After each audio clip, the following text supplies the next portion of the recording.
Ready?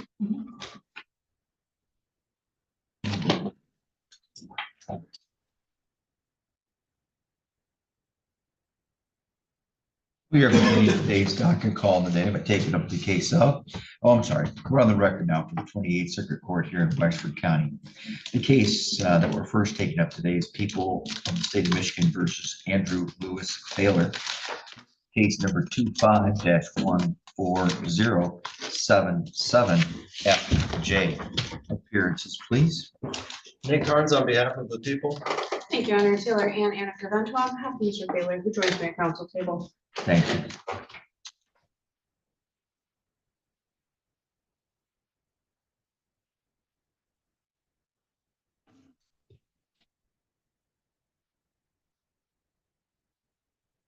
All right, the court also recognizes before it this morning Mr. Stephen Saladay. He is the agent from the Michigan Department of Corrections who prepared today's pre-sentence investigation report. We're here today for sentencing on this case in which there were 5 convictions: 1 for unlawful driving away of a motor vehicle, failure to report an accident to fixtures, home invasion, attempted assault, resist, obstruct a police officer, and a operate while impaired. Why does that say attempt on the PSI? CFJ 145, page 1. I just think that's probably a typo. It was an attempted RNO. I think that was the only. Yeah, I'm just saying the attempt RO listed there, but if you look on CFJ 145, page 1 on the 5th chart, it says attempt. That's an area. I think that's that they struck. Also, at the top of that page, we're going to change the sentencing date. That originally must have been set for sentencing last week, but due to the storms, we had to cancel court. Also here today, Mr. Hartel represents him previously. Thank you, Your Honor. Yes, Mr. Hartel has covered me a few times in this case. That is correct. I don't remember how your program works. Can we put in like a dash or a slash and put Ms. Fioravento's name as well? Okay, yeah, great, thank you. Fine.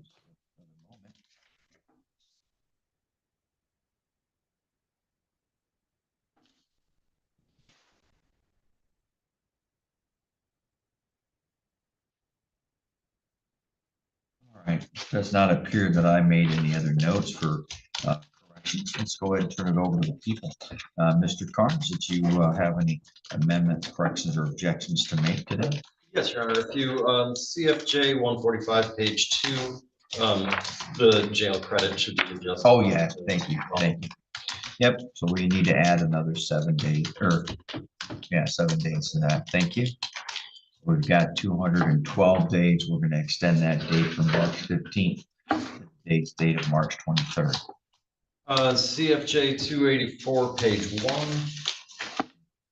In the second paragraph, says count 8 attempted police officer resist obstruct a 2-year felony.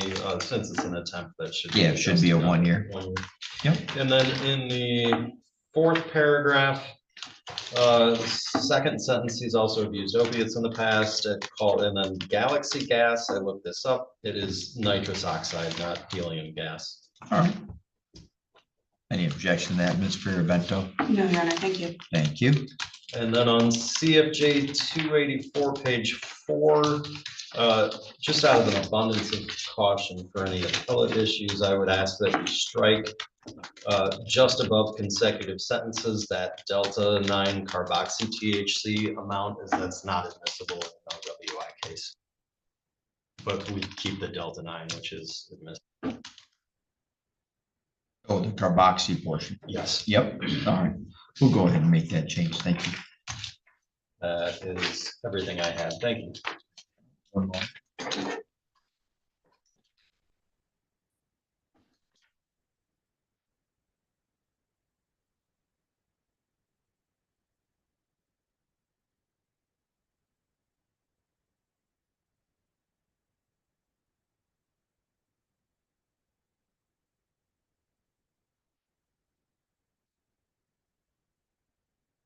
All right, Ms. Fioravento, same question. Thank you, Your Honor. I have reviewed the pre-sentence investigation report with my client. Other than what has been noted by Mr. Carnes, I would not have anything I would bring to the court's attention at this time. However, I would also note that my client does have limited reading and writing. We've gone through it to the best of my ability. I do not see anything that jump out, and we are not contesting what has been summarized based on what was in the police report. That seems a pretty accurate reflection of what was in the police report. We're not going to get into nitpicking any details, though, of what was in the police report. Thank you. All right, thank you very much. Mr. Baylor does have a guardian who just tuned in as well. Oh, thank you very much. Also joining us now this morning is Mr. Taylor's guardian. This is Lee Storch. Am I saying that correctly? Yes, Your Honor. That's spelled S-T-O-R-C-H. Lee is L-E-E. All right, let's go ahead and turn it over to the people now. Oh, yes, ma'am. I just want to verify, did the court receive our mitigation report that was submitted back in November? Yeah, yep. And looks like you said November. November 4th of 25, Your Honor. Yeah, it looks like you must have submitted a second one. And then I also, so our social worker submitted a mitigation report on 11/4/25, and then I submitted a sentencing memo on, I'm sorry, I don't have the date on my copy, but it was the week before last. I do, March 13th. So yes, in fact, on the first one, I had written the phrase, "Why is this so old?" And then I got the other one on last Thursday or whatever, I think, or whatever it was, a couple weeks ago. Yep. And if I may also elaborate a little on the procedural, why the mitigation report, that was when Mr. Hertel was covering for me. I was on maternity leave, and that was right around the time I had went on maternity leave. So the plan has been, and I'll get more into this in my allocation, the plan has been to plead for a bit now. Yeah, no, it's okay. I understood it. Once I got the other one, I had them even pull up the file. When I noted that it was so old, the first one, I figured that out. And again, that first one was actually prepared by the social worker, Mr. Heiniger, H-E-Y-N-I-G-E-R, who works for the public defender's office. Again, that one was actually 3 pages, although there was a 4th page with an attached email. And then again, Ms. Fioravento submitted what would have been the Friday before if we had done sentencing last week. Copy. All right, Mr. Carnes, why don't you go right ahead? This is kind of a shocking series of events that occurred here. I read it for the first time this morning. And Mr. Taylor was in extreme danger to our entire city of Cadillac, or at least a portion by the high school, stealing a car while intoxicated by alcohol and marijuana, running it into the high school sign, causing significant damage, and then running from police. I absolutely think this kind of conduct merits a prison sentence. However, then I do get to reading about Mr. Taylor's past and difficulties he had growing up. And I do also look at his age, and I think the Department of Corrections recommendation here for a 12-month jail sentence and probation is ultimately reasonable. I would ask the court to sentence to 24 months probation, however, not the 18 that's recommended. Thank you. Thank you. Mr. Avento. Thank you, Your Honor. Your Honor, I'm very sorry. Ms. Strick is here and does have a victim statement to read. I saw she was here, but she was sitting by herself, so I thought maybe she was going to tap you on the shoulder or pass a message. I'm sorry. Go ahead, ma'am. This is Ms. Cheryl Frick from the prosecutor's office. She is their victim advocate coordinator. Yes, ma'am. This is the statement made by. Get that paper away from the microphone. Oh, yes. Thank you. On the early morning of March 27th, 2025, changed my life when I went out of my home to go to work. And in the darkness, after I started my car, Andrew yelled at me to take you to Mesa. Not knowing who you were or what you would do to me, I ran into my house and locked my doors. He then proceeded to steal my 2022 Chevy Trax and crashed into the Cadillac school brick sign and totaled it. Do you realize how many kids you could have put in danger if school would have been in session? Then you had the nerve to come back to my house right after all of that, when my husband left for work to be with me, asked if you could pet our dog while going to our yard to steal my neighbor's car. I want you to realize how this has impacted my life. I used to love to take my dogs for walks, and now I look over my shoulder or walk the other way if a male is approaching me. I'm having nightmares that you get a hold of me and not make it to my house.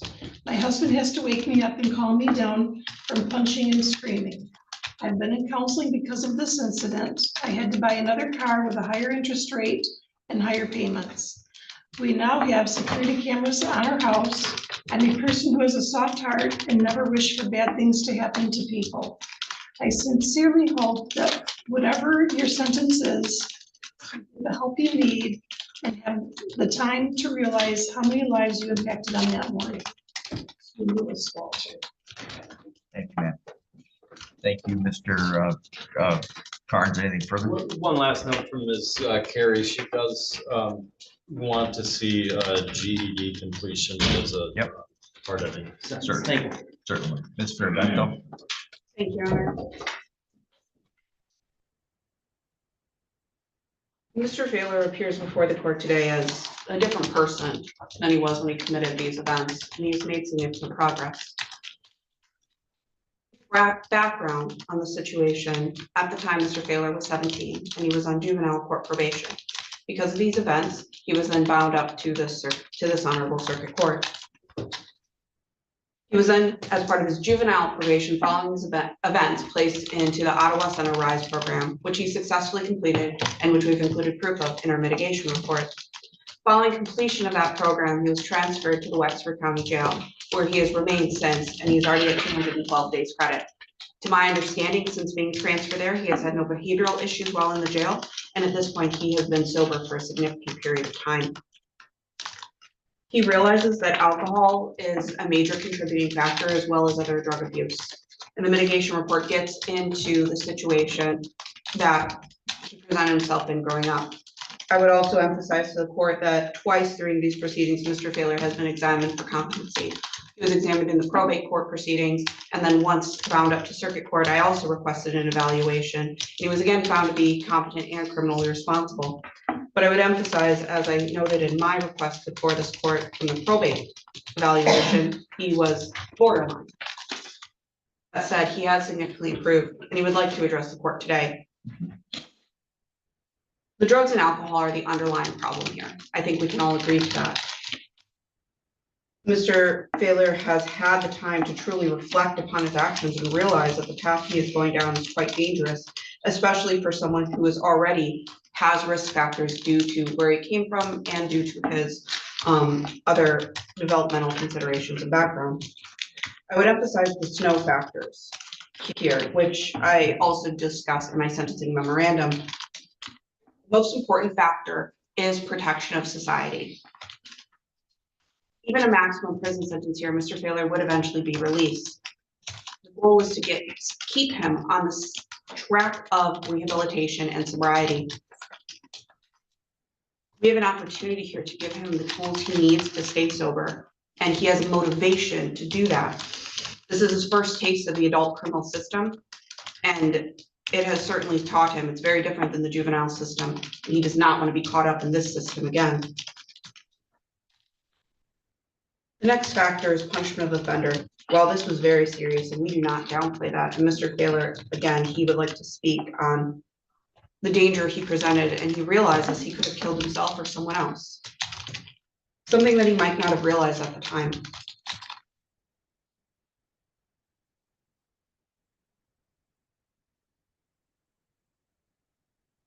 He has made that progress, though, with the RISE program, participating in counseling while at the jail, and he has also taken steps to get a guardian. He did not oppose the appointment of Ms. Stewart, who joins us via Zoom today. Third factor is deterrence. Again, I emphasize that this has, and I got ahead of myself a bit in my allocution. going through the adult system has taught him the lesson and giving him tools through the RISE program, through abuse and neglect, through the NA and AA courses in the jail, and through the assistance of Ms. Storch, have given him an opportunity to take advantage of factors to become sober and stay sober and learn needed life skills.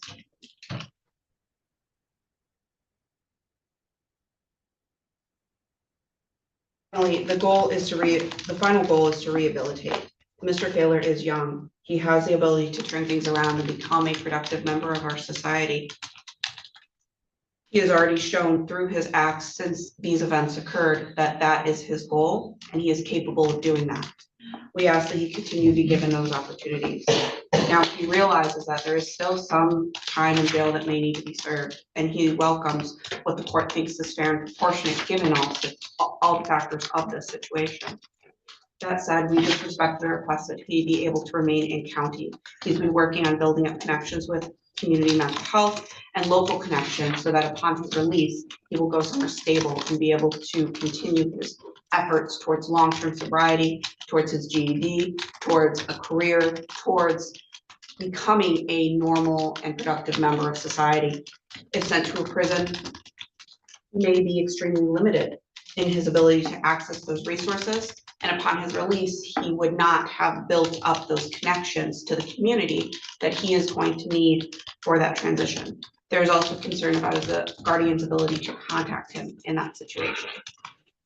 His guardian is also a great support, which he didn't have before. She is able to help him navigate necessary resources so that he has housing and medical care as a way of paying for his day-to-day needs, things which did not exist before. Previously, when he was before this court, he was a homeless youth. In consideration of all of these things, Your Honor, we would just respectfully request the court order any additional jail time be served locally so that those connections he's been working up do not get severed. And also, he is willing to consent to whatever probation or probationary terms the court believes is necessary. He realizes that if he makes any mistakes, that the court cannot be as merciful as it may be with others due to the severity of his offenses. But in consideration of all that, we do respectfully request county time with whatever probation the court thinks is necessary. I will allow Mr. Thaler to make a statement. Mr. Thaler? If it helps you to read that by sitting down, you're able to sit down. That's fine. I know your hand, it restricts your hands with the chains. Your Honor, on this day, I am asking you for a fair sentence. Also to take into consideration that I interfered am very sorry to the city of Cadillac to put people in harm. That night I took the cars. I am so lucky that I did not kill, hurt someone or myself. I think if you give me probation, I will complete it without daily drop or failure to report. I am already shown the court that I am capable of completing a program like the RISE program. I also would like to say that I never want to drink again because I make really stupid decisions. That's all I have to say, Your Honor. God bless you and drink. All right. Thank you, Andrew.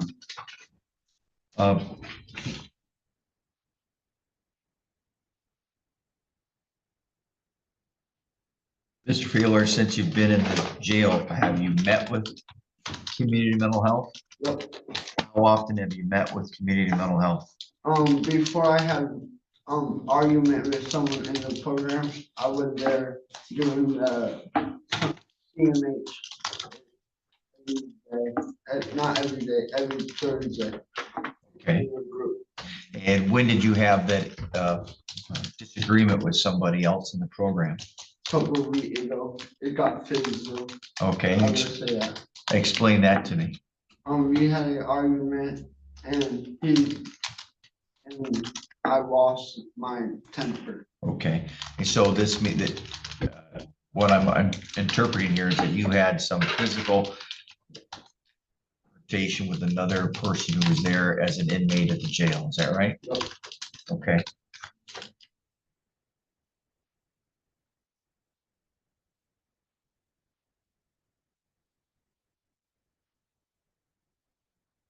Now, when this occurred, where were you living? were you homeless at a period of time? Yes, Your Honor. Okay. Where do you have to go live next? The shelter, The shelter? till I get my, health card insurance and Okay. go to CMH. All right. Ms. Storch, does Andrew have a place to go live? Actually, right now, I have to get his Medicaid back. We have to get him into CMH, get CMH to agree to bring him into the system with them. And then my hope is to get, we know of a really nice AFC home down in Grand Rapids area, just to give him a change of pace and more structure.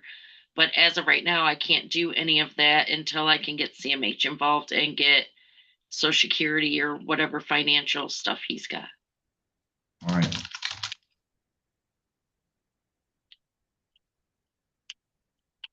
Andrew, what kind of relationship do you have with your father? It got better since I've been in jail, but me and his wife, do not get along that good. Okay. We And had, fights in the past that got physical, and I don't want her anymore. you don't want her around you anymore? Yeah. But I do love her, Yeah. my stepmom. Have you, I don't remember here, hold on, I think I recall. Have you been working anywhere? No,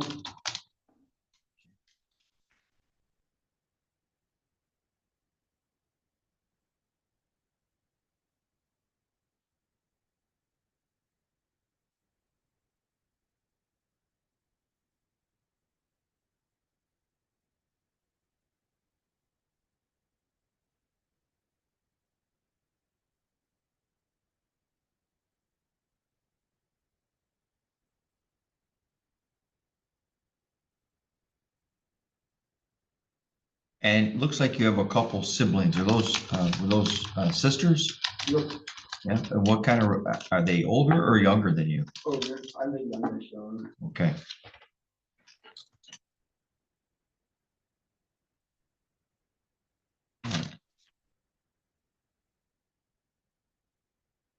Mr. Saladay. What I'm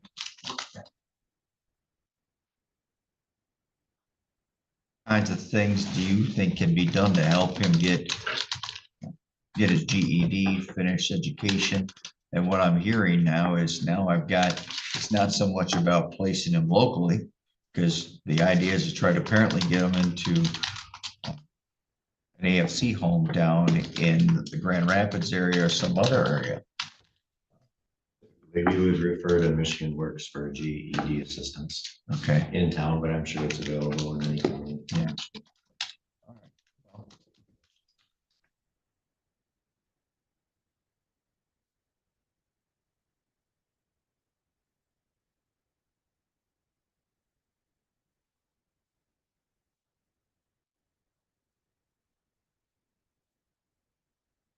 Well, let's look at this. This presents, I'm going to say a few things here, and I don't mean to disparage other judges or courts or legislators or other branches of the government, but it's a problem that gets talked about. That, I mean, the defendant's age.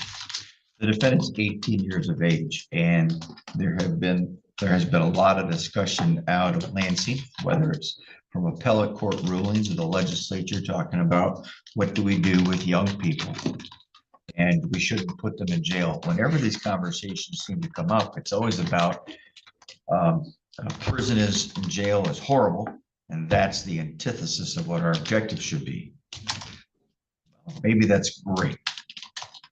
It only means something when they say that, and then they give us money locally to help establish and run better programming or put programming inside of a jail.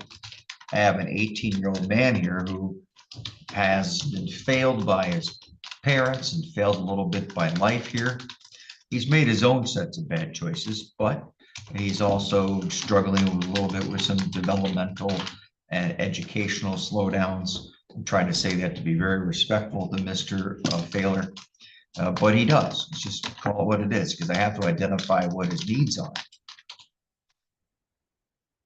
That's the only reason I mentioned that. So I have young Mr. Failer, who is off to a very, very difficult start. And it would be easy for anybody to look at this and say, wow, this is horrible. So you add in the fact that he's 18 and he's been failed by all those the resources that many of us already have, or we give to our own children. We had it growing up and we give them to our own children today. Mr. Failer began using substances at the age of 7, I think was the earliest age for marijuana, alcohol, 12 for the use of opiates, and over-the-counter intoxicants at the age of 16. He has seen and consumed more types of substances than I think most people do in their lives. And this is a perfect example of what happens when young people are allowed to gain access to alcohol and marijuana. There are several offenses here that the defendant is, of which the defendant is guilty, that I don't even know if they were charged. Maybe they were. Hold on. He already got some benefits from some reductions, but unlawfully possessing marijuana. He's unlawfully using marijuana. He's unlawfully transporting marijuana. He's stealing marijuana. He is stealing multiple cars. He's driving both drunk and high. And took off running from police.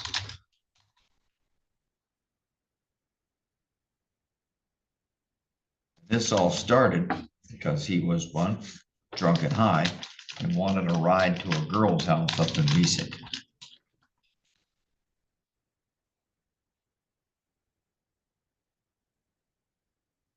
So if I were to look at this and I were to say, if I ignored the defendant's history, I'd be sent him to prison without a doubt. He scores straddle cells for 2 of the felonies, and it would be very easy for me to do so. But I don't really know what to do, considering he's had a terrible upbringing. But at the same time, with the terrible upbringing, everybody says that jail or confinement is bad. That doesn't mean anything if you don't. Well, prisons have got skill trades, training, education, GED, getting his license, getting an identification card, getting other things in order for him. We also want to help maybe give this young man a chance. He's already got several strikes against him. Mental health issues, educational issues, sex offender registration from an offense in 2024. Then while he was on, I think, probation for that, he picked up another charge that was another R&O. And then he picks up this case, and you're talking back to back. Some of them overlapping. In fact, this one was also while he was on bond, I think, for the previous one.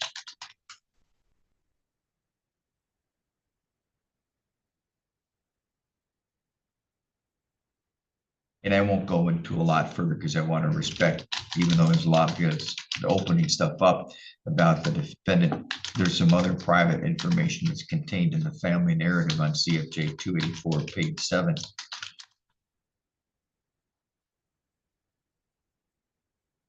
That he's experienced as well. Now, those things, of course, don't make the court say, all right, well, because of that, I take this point off, I take that point off, I do this. Got to talk about it because this is a really difficult situation. All right. But by the way, I did read both of the mitigation reports. I had notes on them.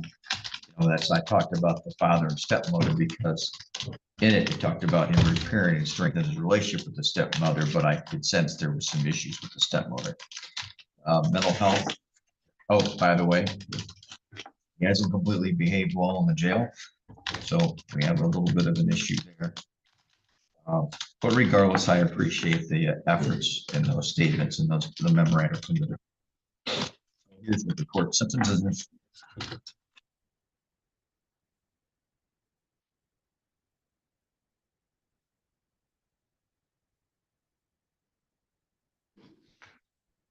Court places the defendant on a period of probation. I go higher than what anyone else has asked for.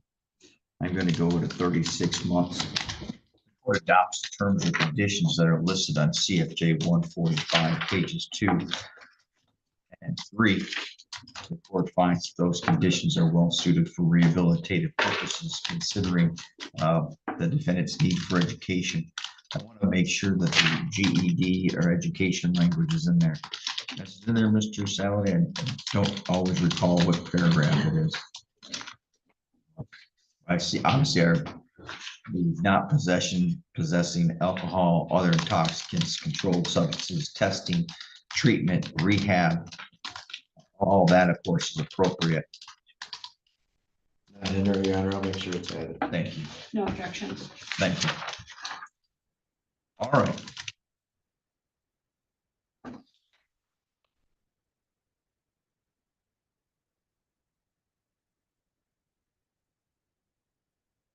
With that period of probation, Mr. Failer, you'll have the right to be considered for an early release from that probation after 18 months, as long as you are compliant with all the other conditions.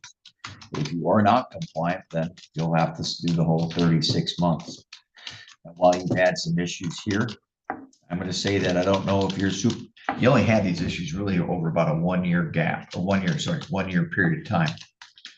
Well, we are now, along with Ms. Storch, who's going to be your conservator here, we are going to become your uncle and aunts as well. Okay, I'm going to have you supervised, and I'm going to hope that the people, I trust that the people are positive and are going to be there to help you. Okay, that's their job. That's why they do the job, and that's why I trust them to do it. There are $268 state minimum fees. Two.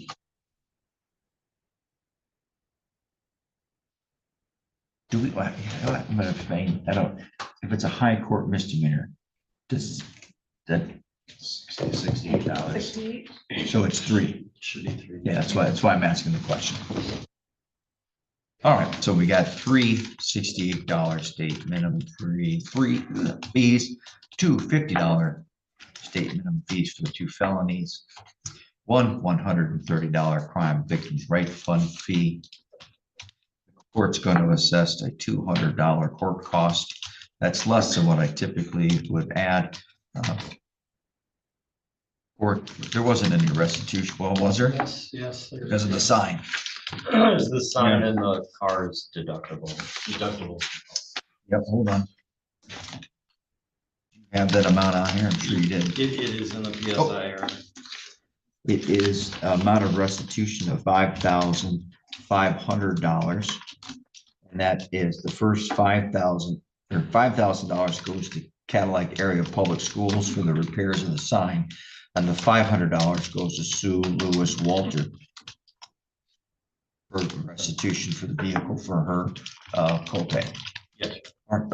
Yeah, deductible. Thank you. I'm not going to assess any other fines. Going to assess a $200 attorney fee. We've had 2 attorneys involved in the case, plus the help from their social worker. Plus, we had to do it. We have to do a DNA because we would have had DNA when he had the CSC as a juvenile. Okay, that makes sense to me now. I have no DNA. Yeah. In the file, Yeah, so. it makes sense that he had it as a juvenile. Yep, I see him shaking his head. We're good. So I've already covered the restitution, attorney fees. Now, as for a period of confinement, my concept here, thought process is I'm going to help give Ms. Storch and Mr. Saladay some time to help make the plans, help get them out, get them in the treatment program, set up this AFC home, things like that. And the defendant receives 4 each one of these charges 212 days of credit. Well, that makes it really easy for count 2, so that's a 90-day sentence with 212 days. For count 4, the court's going to sentence the defendant for the attempted R&O 212 days with 212 days of credit. And for the 5th count, the operating while impaired, it is 93 days, which is of course the maximum, with 212 days of credit. Now that takes me back to the home invasion and the unlawful driving away. In each of those cases, the defendant scored a straddle cell, and taking into consideration all the factors that I've talked about here today, the court finds that the proportionate and reasonable sentence here is as follows. 1 second, I've got to do some math.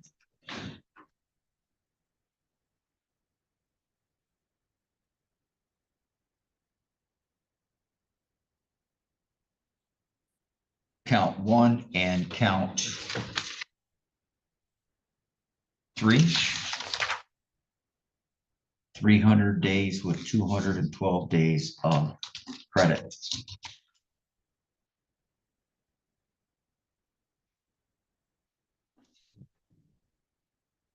Ms. Storch, that means he's got about 28 days or so to serve. 1 second. I'm sorry, 38 days left to serve. Should give everybody time to help set up the right tools that they need to help supervise. All right, Mr. Saladay, have I missed anything? No, Your Honor. Mr. Carnes, anything else? No, Your Honor, thank you. Ms. Fiorvento, No, Your anything Honor, else? thank you. Mhm.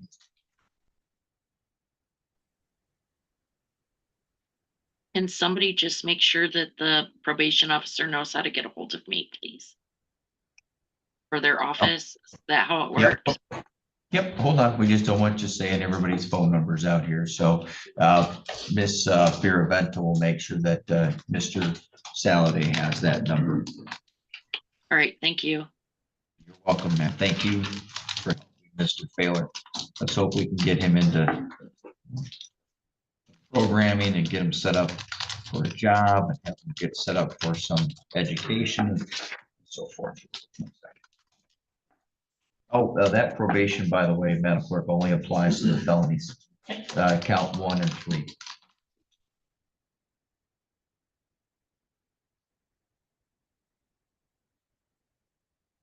All right, Mr. Failer, Ms. Fiorvento is going to bring to you 2 copies of 1 document. This document tells you of your appellate rights. You're going to place your initials on the first copy.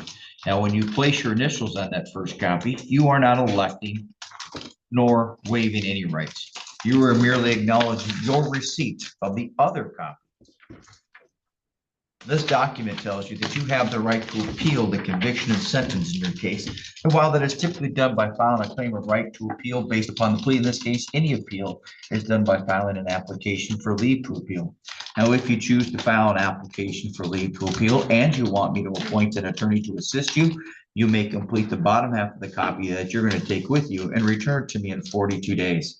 If you choose not to appeal, you may simply dispose of your copy of that document. Do you understand, Andrew? Yes, Your Honor. Andrew, I know you've had some difficulties, but those cannot always be an excuse.